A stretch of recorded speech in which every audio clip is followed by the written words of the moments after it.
Inquiry होती है, inquiry के बाद जो है पुलिस को अगर लगे कि कॉग्निजेंस लेना है तो कॉग्निजेंस लेके उसके ऊपर एफआईआर होगा।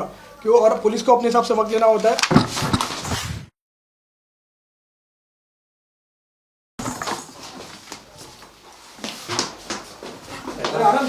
आनंद भाई पानी देना, पानी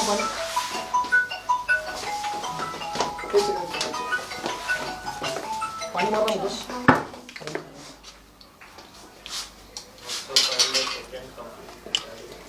तौसीफ को बोला, तौसीफ नीचे आएगा। ये देखना है तो फाइन को बोलो।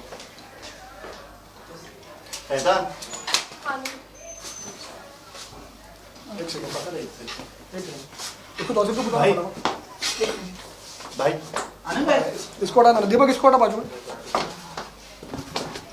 मुंबई में जितने भी बड़े क्लब्स हैं, कभी पार्टी में जाना होता है तो मैंने वहाँ पे कुछ लोगों के मुंह से ऐसा सुना है, मैं बहुत लोगों के नाम रिवील नहीं कर सकता हूँ, कि हाँ इन सब चीज़ों में एल्विश रहता है, वो तस्करी करता है और नशा कराता है लोगों को, और वो सांप का जो जहर है उसको बेचता है। और मैं एक बात के लिए और श्योर हूँ कि जो गोवा में रेव पार्टी हुई थी जिसमें काफ़ी लोग अरेस्ट हुए थे, उसमें भी एल्विश का कहीं ना कहीं हाथ है। और उसके बाद से जब से मैंने कंप्लेन करी है, तो सबसे बड़ा मेन रीज़न है उसके बाद से मुझे जान से मारने की धमकी आ रही है। मैंने अभी, मेरी जो टीम है आपसे पूरा सब शेयर कर देगी, जिसमें व्हाट्सएप चैट है, किसी ने पहले मुझे गाली दी, रात की बात है ये, और रात भर मेरे पास कॉल्स आए तो मजबूरन मैंने 1-1:30 बजे रात में कॉल रिसीव करा, 1-3 बजे मुझे अभी तक याद है, और फिर मजबूर होकर 4:30 बजे अर्ली मॉर्निंग में।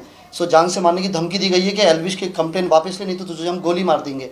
ये सबसे, जब से मैं रात भर सो नहीं पाया हूँ, और रात भर मेरा फ़ोन 2 बार डेड हो गया है फ़ोन, फिर मैंने 2 बार, मुझे ऐसा मतलब प्रॉब्लम ऐसी हो रही है, रात भर से मैं सोया नहीं हूँ। बाकी अब उसके अगेंस्ट हम लोग एक्शन लेने जा रहे हैं।